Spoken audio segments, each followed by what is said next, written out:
What's up, y'all? Welcome to the NBA Weekly Postgame. This is where we share our views on the latest trending topics within the NBA. My name is Sha. And I'm Eve, and we have a lot to talk about. All right, so let's get into it. All right, let's just start right here. Who is your favorite player of the week? My player of the week is Jimmy Butler.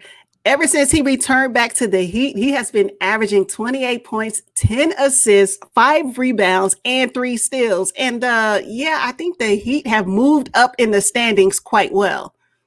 Wow. Okay. Well, no. Hey, we have an episode that says "In Jimmy we trust." So, it's called "In Butler we trust." At the end of the day, the Heat success lies in Jimmy Butler's lap. That's just what it is. Yep. Okay, so my player of the week is none other than Kawhi Leonard. Always from the Los Angeles Clippers. Yes, and the number 4 seed in the West. Absolutely. Kawhi Leonard, when he came back from the All-Star game, his first game back, 28 points, 9 rebounds, and 4 assists. He shot 5 from 7 from the 3-point line at 71%. If he carries that throughout the second season, the Clippers, they just may be number 1. They just may. Okay, no, number 2, because the Jazz is balling. Okay. May be number 2. But yeah, and he played so well, and the Clippers were up so much that he didn't even have to play in the fourth quarter. He didn't even play. His last quarter was the third. I'm like, yes. So he's like, let me get my ball in right now so I can sit out and get me some rest. Whatever works. Kawhi Leonard, player of the week. Okay. So he load managed during the game. I don't care how you do it. Guess what? Other people load manage during the game too. Sometimes some of them be on the court. So check it out. Golden State Warriors, I think they're in panic mode. Do you still have that panic button? I don't. But this is the time to press the panic button for sure on Golden State. And you know what? To be honest, they just need to go ahead and scrap this one. It's done. Ooh. It's done. Yeah. It's done. And I almost feel like even if they were to make it to the play-in tournament, they're not going to even. Okay, so if they made it to the play-in tournament because Steph Curry shot 80 points from this point forward, that's what it's going to take, right? And if they had the opportunity to make it to a playoff run, they are not getting past the first round. Oh my gosh. No. I don't think it's time for them to panic. Right now, they're 500 on the season. That's true. Yeah, no. James Wiseman has not really played consistently. We need him down low. Draymond Green, we need more offensive production from him. He's facilitating right now. I need him to put the ball in the bucket. And Steph Curry is playing great. They just need to be patient. They've been through the storm before. I don't think it's time for them to panic at all. And I hope they are not thinking about tanking. I don't think they should tank. However, I do think that the panic button should be pressed. And if you're relying on James Wiseman, I know that he is a rookie, and I do understand that. But he is now benched. I don't need for him to be missing any practices. And if you are required to take a health and safety test twice and you didn't do it during the All-Star break, come on, James. Now, once you make it to the Professional Basketball League, you are now an adult, and we need for you to be there. I would hate for his career to not meet its trajectory because he is immature, right? So again, rookie, I get it, brand new. You didn't realize it. Now you know. I hope to see him get back in the groove, but he's benched right now. Well, actually, Steve Kerr coming off the bench right now. I'm sorry, he's coming off the bench. Gotcha. Because he played during the blowout loss, and Steve Kerr said had it not been a blowout, that he would not have played James Wiseman at all. But then Draymond said to the media, I'm not sure I would have done that just because he missed a test. I mean, hey, we take 1 million tests. In fact, we got to take 3 tomorrow. So there is a level of fatigue, I think, as it relates to the NBA players getting up early and all these different tests that they have to take. So I actually feel sorry for the young man, but he is playing with the big boys now. So it's time for him to, man up. I think that there has to be a point in the season where Golden State will say, you know what, Steph Curry, it just ain't gonna work this season. I'm going to still get you some minutes because you hadn't played in a year. So you're going to still be able to play, but we're going to limit your minutes. We're just going to reduce it. You're going to play less than 30. It's going to reduce it. Just keep you fresh because I'm going to need you to have some. I don't want you to get injured, nor do I want you to be fatigued when we need to start back up when Clay gets back. How much more can we watch? And then Steph got frustrated, which was kind of funny. I've never seen him do that before. But I'm like, oh, Steph is mad. That's cute. but again, you know what? Or the Golden State need to make moves before March 25th. And where is Andrew Wiggins, the number 1 draft pick? Where is he? Where is Kelly Oubre? I'm not necessarily sold on him either. They need to package up both of them. I agree. And try to get something good because I think there's still time for them to salvage this season. I do. But I believe that if they do something, if they shake up their roster, I can tell you right now, if you're thinking that this roster is going to do it, I have my doubts. And I say the panic button needs to be pressed. They make changes to their roster, and then I see a solid run until the end of the season. Then I may say, okay, now I'm hopeful. But right now, with this roster, it's too inconsistent. It's too many holes. I wonder if they wish they would have kept D'Lo. Just a thought. People are saying that the Golden State Warriors should have picked LaMelo instead of James Wiseman. I don't think so. I don't think so. No, not on this roster. Not with Steph Curry. No, no, not the matchup. Is LaMelo balling? Yes. Matter of fact, I'm sold. He won me over. But from a connection perspective, like I don't see him and Steph and Draymond. I don't see it either. No, actually, a matter of fact, I see him getting in the way of what Draymond does. What Draymond is doing right now. And maybe that's what they need. Maybe Draymond shouldn't be doing that. I don't know, but I just don't see that. I don't see him. I don't see him on Golden State. Yeah. Okay. Neither do I, but I'm just saying, you know, these NBA streets, people are always coming up with these different scenarios. It would help for point production though, because he can put up points, but there's other people that they could potentially trade. I think they can package up Kelly Oubre and Andrew Wiggins and maybe a couple of draft picks if they have any into a package where someone will buy. So there's a couple of mid-season moves taking place now. You mentioned the trade deadlines coming up here very soon. Yeah. Couple of veteran players have already said, you know what, send me elsewhere. I'm not certain about how I feel about it. Now, James Harden, quite naturally, if he wanted to do it, come on, the man is amazing. Who's going to deny James Harden and all of his production, and who wouldn't want him on their team? Yes, we thought he was, maybe a cancer as his method of trying to get out of Houston was one thing. But James Harden is a ball player, and he just hoops very well, right? But some of these other ones, I don't know if you have the same future to do that like James Harden. And I'm sorry. I'm starting to see a trend here. Now, PJ Tucker is no longer with the Rockets. His greatest asset is defense. Other than that, what else are you going to get from PJ? I don't know. And I hope he don't think wherever he's going to go, he's going to start. What? No, not hardly. Not hardly. Your pairing was with James Harden. That's what made you successful, unless he goes to Brooklyn.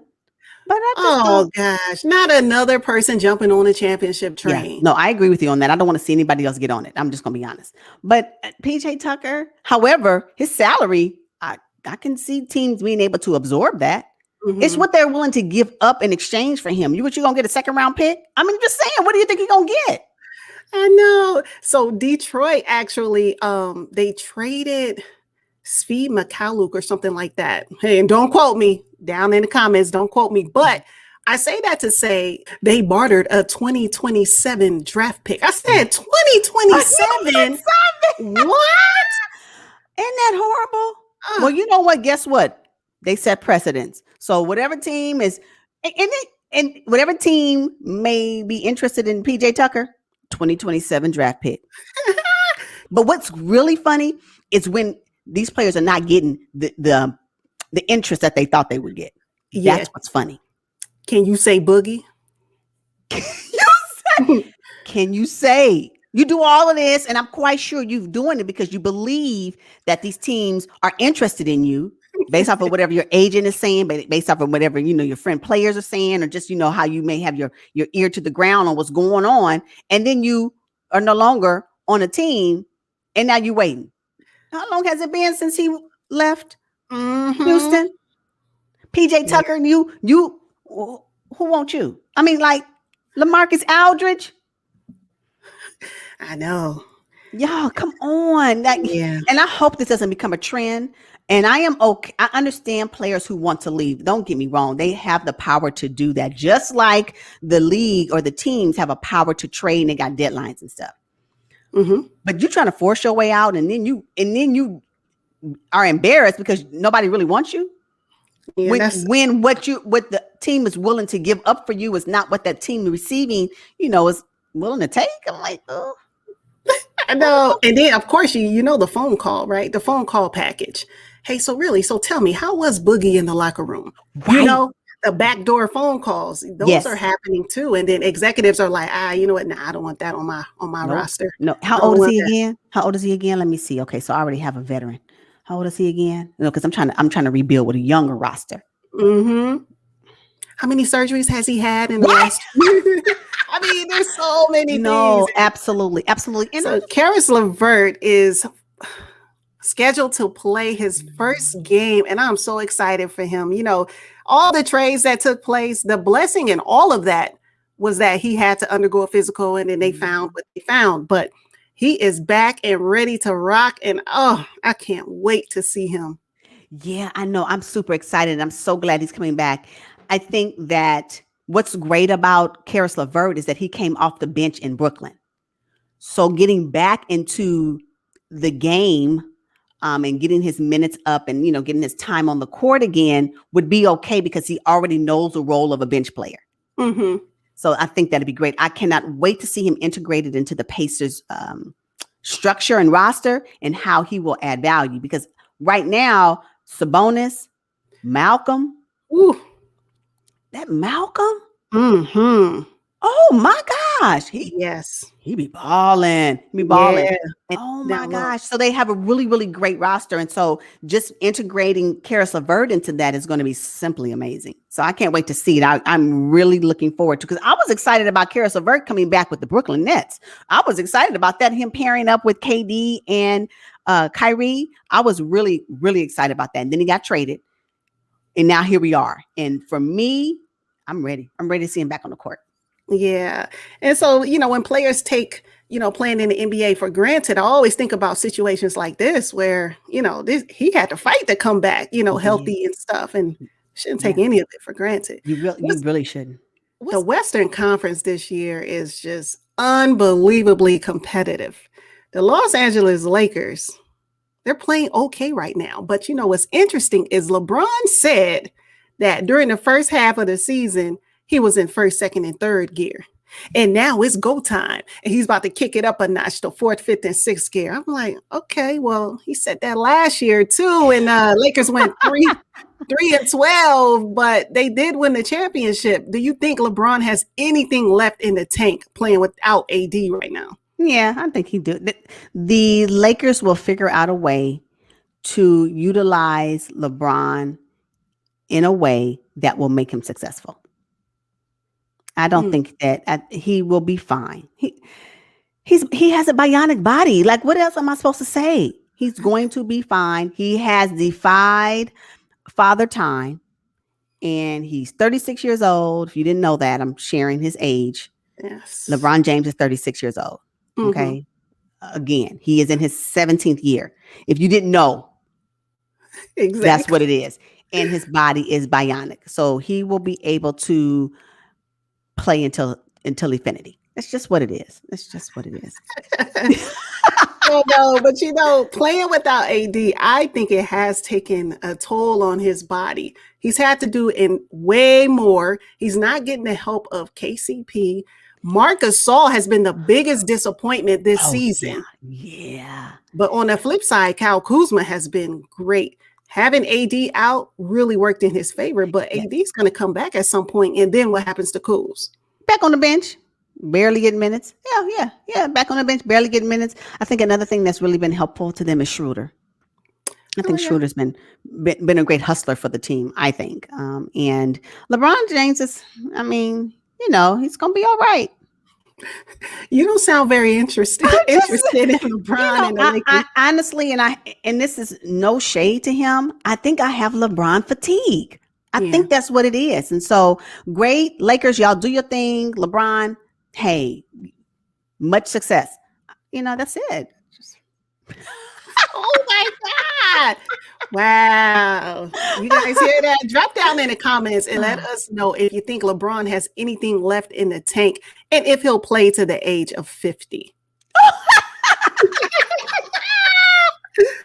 I don't see why he wouldn't. I mean, and that's all good. Oh my God. Patrick Ewing was in the Madison Square Garden the other day, and apparently something happened. You know what? Can you break down the details of this story? What I understood was that Patrick Ewing, he felt accosted because I guess he could not go where he wanted to go. Okay, that's the story. The entitlement that seethed from his mouth when I saw him in that interview rubbed me the wrong way. It just did. Patrick Ewing, I bet you do believe that you built Madison Square Garden, and I don't see why you wouldn't believe that. But the last time you played in that building was 20 years ago. 21 years ago. 21 years ago. Sir, you just can't assume that everybody that is currently working at Madison Square Garden know who you are. You just can't assume that. And you may have had on a mask. So all I'm seeing is your eyes. And I'm sorry, you don't look the same. Oh my God. The disrespect. No. All I'm saying is this. You should be able to roam Madison Square Garden freely with your legacy that you left, in that building. You should be able to do all of that. All I'm asking you to do is get with their front office and get you the right credentials. Then you won't even have an issue. You won't even have an issue because I can guarantee you that people that work there, the security that works there, not everybody is into basketball. People go to work because they got bills to pay. And I may work at this particular location that have basketball games, but I can really care less about it. That's what I'm talking about. So you should be able to roam around, go wherever you want to go, enter in how you want to enter. All I'm saying is work with the Madison Square Garden front office, get you the right credentials, and you can do whatever you want to do. So if somebody doesn't ask for it, you're good. And if somebody does ask for it, you just flash it and keep going. Yeah. That's all I'm saying. That's just all I'm saying. Yeah, I have to agree with you. But I think this story has gained a lot of traction because of what happened with Charles Oakley, who's a former Knick, Spike Lee, who's like a long time Knick fan, and now Patrick Ewing. I think that's why people have issue with it. And then James Dolan, he just has a bad rap. But hey, get some credentials, Patrick. That's all I got to say. Credentials, right? Because I'm not going to be the one losing my job as a security officer because I let you back here and something. I let you back here and I wasn't supposed to. Now I'm not working. You gonna pay my unemployment? Am I gonna? You gonna be able to cover my salary? Like I just don't. I don't like the fact that you believe you have your jerseys in the rafters. Hey, basketball fans love all of that, right? Yeah. People in New York that's been watching you play and has been watching the New York Knicks for years, they are all here for that. And I am guaranteeing you that there are people on the security roster right now, security employment right now at the Madison Square Garden that know exactly who you are. But you played in that building over 21 years ago. Yeah, the security guard may have only been 22. That is what I am saying. Right. So that is exactly what I'm saying. So we're talking about people who may not even recognize you. They don't know you. They haven't built a relationship with you when you've come to the building. They don't know that. So to avoid all of that and for you to still feel like you are entitled to do whatever you want to do at the particular arena, get the right credential. Point blank and period.